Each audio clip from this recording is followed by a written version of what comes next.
Besat Hashem, se Deus quiser. Agora eu quero estar falando das diferenças entre os dois Talmud, o Talmud babilônico e o Talmud de Yerushalmi.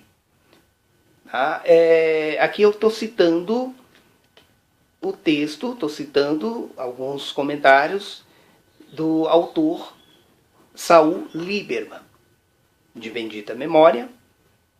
Ele era um judeu, nascido na Rússia, na Bielorrússia, atual Bielorrússia. Foi professor de Talmud, ele foi naturalizado americano, foi professor de Talmud num seminário judaico da América, dos Estados Unidos, há mais de 40 anos. Ele foi reitor do Instituto Fisher, em Israel, e foi presidente da Academia Americana para Pesquisa Judaica. Então aqui não estou falando de qualquer pessoa, uma pessoa que tinha um profundo conhecimento, considerado e conhecido também como Rabino Saul Lieberman, autor de vários livros. Aqui eu quero citar o Talmud Yerushalmi, também conhecido como Talmud, o Bavli, também conhecido como Talmud palestino. Nem o Bavli, nem o Yerushalmi, ambos não abrangem toda a Mishnah, mas apenas 4 das 6 ordens, num total. A Mishnah, ao contrário do Bavli, o Yerushalmi, ele inclui toda a primeira ordem da Mishnah, Zeraim. Zeraim é o tratado que trata sobre as sementes. Vários capítulos do Yerushalmi estão faltando edições. E, exemplo aqui, os tratados que estão faltando edições. O Tratado de Shabbat, Makot, Tratado de Nidá. Provavelmente foram perdidos na Idade Média. O Yerushalmi não foi comentado por Hudá Hanassi. Quem foi Hudá Hanassi? Hudá Hanassi foi o principal compilador do Talmud babilônico. Então aqui, Saul Lieberman, ele consegue detectar, que o Yerushalmi não foi comentado por Hudá Hanassi. Hudá Hanassi não o comentou, não mencionou em nenhum detalhe. O Yerushalmi segue os ensinamentos das 5 gerações dos Amoraim, que foram as 5 gerações que compilaram o Talmud Bavli. Alguns estudiosos, ou seja, aqui citando as 3 primeiras gerações dos babilônicos, Amoraim, como Bavli e o Yerushalmi, cita e discute essas fontes. Também como Bavli, a forma literária é o Sugya. O que é o Sugya? Sugya é um processo contínuo e às vezes bem demorado. Existe aí uma série de perguntas, existem respostas, acusações, justificativas, e são os comentários, as discussões rabínicas em torno da compilação de ambos os Talmud. No entanto, o Yerushalmi não contém o Sugyot, ou seja, é um processo, ele já vai mais direto, ele não existe, quase que não existe discussões rabínicas, ele é mais objetivo. Ele foi redigido na época do último Amoraim, que são mencionados na mesma, ou por volta do ano 400 depois da Era Comum.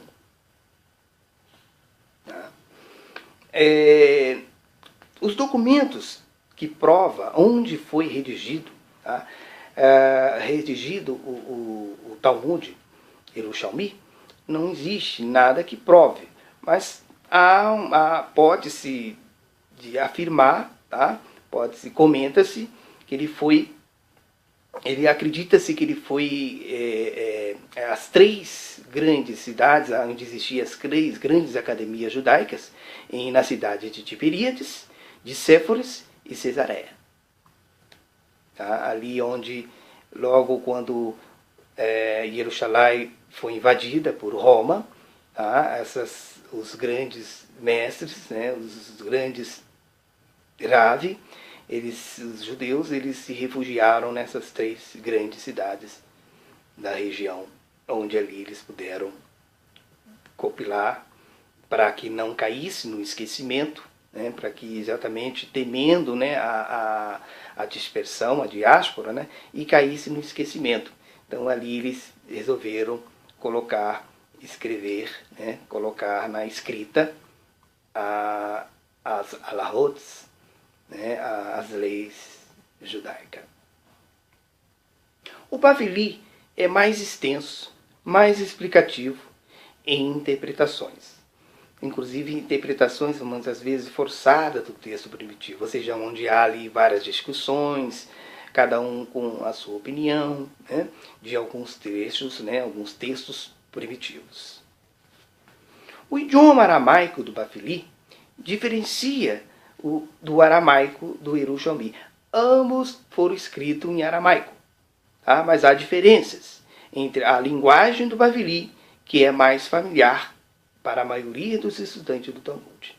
O Bavili é esse que é o babilônico, que é esse que serve como base para nós, para 95% dos estudantes do Talmud, de todo mundo. Tá? Pertence ao ramo oriental, ou seja, o Bavili, a escrita em aramaico, pertence ao ramo oriental do aramaico, que inclui o mandaic. O que é o mandaic? Seria um dialeto sírio. Tá? Um mandaico, um dialeto do aramaico, que é o sírio. Já a do Yerushalmi pertence ao ramo ocidental do aramaico, que inclui o aramaico samaritano, que inclui o cristão palestino, tá? Incluindo aqui nesse dialeto. O Yerushalmi é desconhecido para a maioria dos estudantes do Bavili. Ele é totalmente bem desconhecido. Para quem estuda o Bavili, ele não tem o conhecimento do Talmud Yerushalmi. Apenas um sexto do Yerushalmi, do Talmud Yerushalmi, contém Agadá. O babilônico, comparando-se com o Talmud Yerushalmi, contém apenas 1/3. Ou seja, ele é bem reduzido. Há muitas passagens agádicas que são semelhantes à do Bavili. No Bereshit Rabá, Levíticos Rabá, tá? E a Peshita de Ravia Kahana. No Yerushalmi,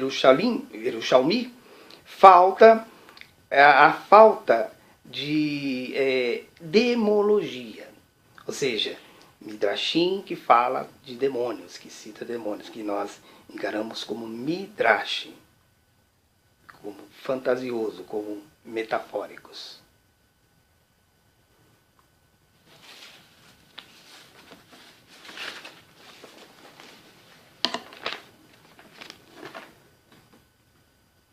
Já são os tratados do Yerushalmi que fala de demologia, que cita os Midrashim sobre demologia. São os tratados de Shabbat, citando aqui o Talmud de Yerushalmi. O tratado de Gittim. E também há muitas referências à feitiçaria no tratado Sanhedrin. Tratando-se, novamente repetindo, no Talmud de Yerushalmi. Tá? Existe mesmo em um contexto halakhico, um tratado de Nazir, a magia no tratado de Shabbat. Tá? E da astrologia também no tratado de Shabbat. No Yerushalmi não há referência apenas aos 2 anjos, Miguel e Gabriel. Ou seja, novamente o Midrash, quando trata-se de anjo, relata o anjo Miguel e o anjo Gabriel, eu já citei em vídeos anteriores que são Midrashins, são comparações. Tá? Ele trata-se também, o Yerushalmi narra também outros anjos, como o Midrash. O Yerushalmi aqui também narra aqui o tratado de Nezikim. Os três tratados de Nezikim, que compõem aqui o Baba Kama, o Baba Mésia e o Baba Batra, que são tratados. Baba Mésia são diferentes dos mesmos do Baveli. Ambos existem esses três tratados, porém com diferenças. No que se refere aos Amoraim, que são os compiladores, foram os compiladores da Mishnah, a primeira e a segunda geração dos Amoraim, já as terceiras e a quarta geração dos Amoraim não são mencionados no Baveli. Ou seja, o tratado, o Talmud Baveli não é citado. O tratado de Nezikim, no Yerushalmi, inclui palavras antigas do hebraico. As conclusões neste tratado de Nezikim, Baba Batra, Baba Mésia e Baba Kama, difere do tratado de Baveli, do Talmud Baveli. O patriarcado, quando é que chega ao fim? O patriarcado chegou ao fim em 421, com as perseguições do domínio cristão. O general romano Ursinus do domínio cristão, né? Esse general romano, Ursinus, ele vingou-se contra os judeus, tá? De Tiberíades, de Séforas e de Elídia, chegando ao fim com a extinção do patriarcado, no ano de 421 da Era Comum, por causa da revolta contra o exército romano. Saul Lieberman, grande respeito, tenho um grande respeito por ele. Ele fez um trabalho extremamente valioso, né, no esforço da reconstrução dos textos originais do Talmud de Yerushalmi.